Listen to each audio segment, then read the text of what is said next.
Okay, welcome back to another episode of Third and 23. I'm your host, Alex, here to bring you my CFP National Championship pick and prediction video.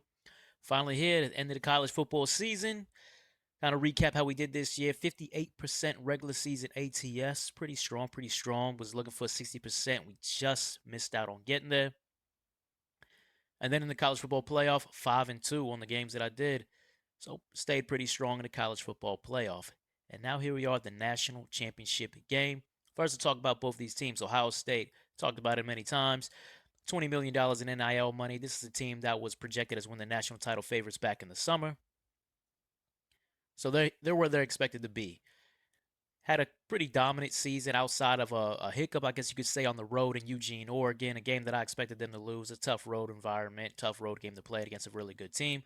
And then the disaster, you could say, with losing at home to Michigan. But from by all accounts, what it looks like to me is that was a loss they needed because they have completely changed their entire approach offensively, and they just look like a different team offensively. Kind of starting to use the weapons that they have the way that they should have been using them throughout the entire season.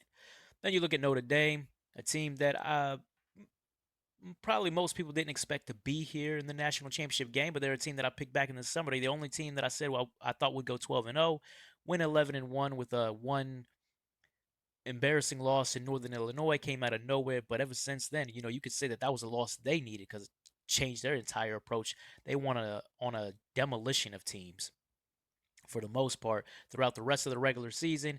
And then in the college football playoff, you got to play who's in front of you. They caught some breaks with the seeding and everything, but dominated Indiana, beat Georgia, and beat Penn State on a walk-off field goal. So now here we are, national title game. On the screen I got in front of you are what I think are to be the driving factors, the determining factors of who is going to win this game between these two teams. Also, let's talk spread. This opened at 9.5 point favorite for Ohio State, and this has dropped to 8.5. And even on some books, this has dropped to 8. So there's early money on Notre Dame. I also want to mention that I'm doing this video now on Wednesday because I am going on vacation tomorrow and I won't come back until right before the national title game kicks off. So, got to get this out there now. So, first matchup I want to talk about is the run Ohio State running game versus Notre Dame run defense. Hendo and Quinshawn specifically for Ohio State. This is the best running back duo in the country. Coming into this year, I thought this was going to be the best running back duo since Felix Jones and Darren McFadden were doing it for Arkansas. They weren't used the way that I thought they should have been used early on in the season, but once that loss to Michigan, things have changed. These guys are two game breakers with the ball in their hands. They can run it, they can catch it. Two outstanding, probably first round caliber type running backs if they were getting all the carries. Going against a Notre Dame run defense that was ranked 52nd in the country this season. Now, they were playing the military academies, and those teams both ran over 200 yards despite getting blown out because that's all they do, run, run, run. So you could say there was some inflation on their run defense stats, and maybe they didn't look as bad as you would expect. Is kind of what I thought going into that Penn State game. But you look at that Penn State game, Nick Singleton and Katron Allen were controlling the flow of that game. I thought Penn State probably shouldn't have gone away from that running attack. So there's legitimate weakness there in that Notre Dame run defense, in my opinion. And Hendo and Quinshawn are better than what Penn State has. So I really do like Ohio State's running game to have a significant advantage in this game. Now we talk about the passing game. Will Howard throwing it to Emeka, to Jeremiah Smith, to Cardinal Tate. Those are three receivers that are going to be in the NFL one day. Against a Notre Dame pass defense that ranks in the top 10. But is Notre Dame's pass defense really that strong? When you dive into the numbers, you realize that they didn't really go against any top passing attacks this year. Louisville, Tyler Shug had an okay game against them, and then at the end of the season, USC, J.D. Malweva for USC, they dropped 35. He had 303 touchdowns. He also had 2 picks in that game. But just to go to show you, they haven't really gone against passing attacks that were that strong. Will Howard and this Ohio State passing attack, oh, they're better than what USC had. They're definitely better than what Louisville had.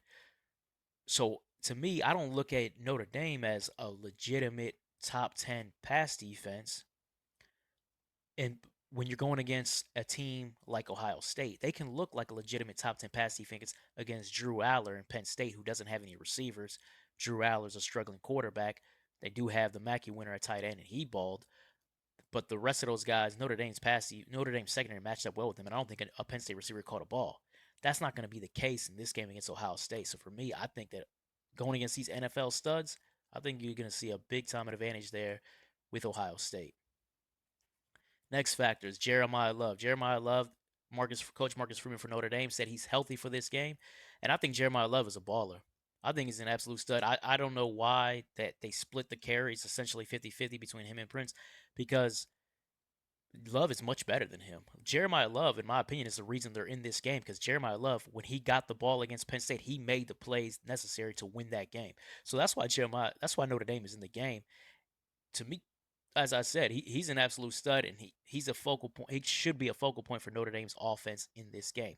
However, they are going against a legitimate Ohio State run defense, so there could be some struggles for him running the ball at times on the ground in this one. And then safety Xavier Watts. You could say no fly zone with him back on the back end.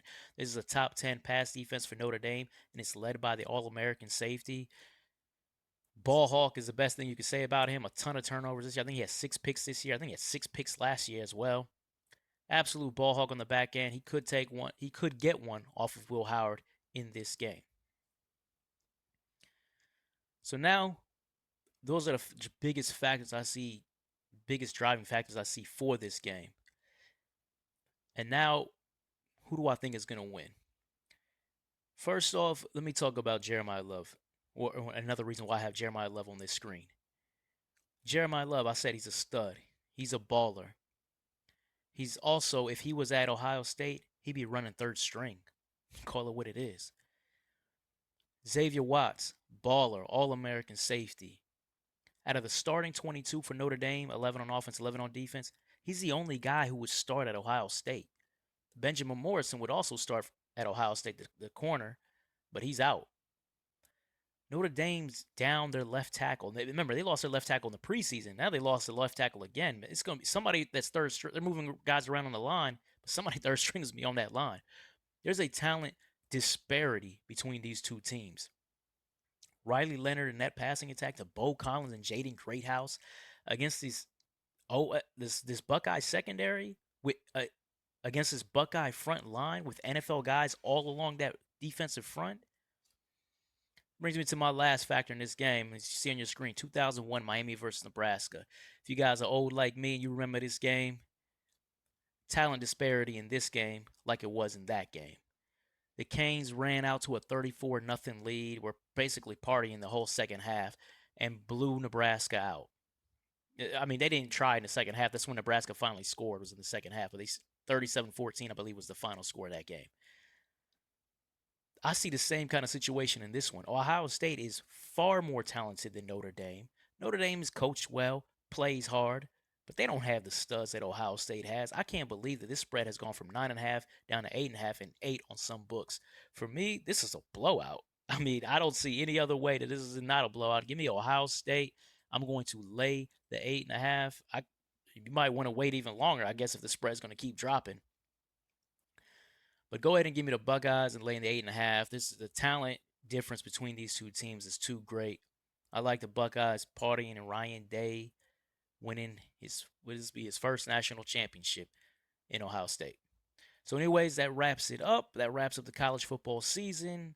I'm going to try to have some videos related to college football and betting if I can incorporate somehow throughout the offseason. Of course, I still got my NFL videos that still are in the NFL playoffs, so tune in for that.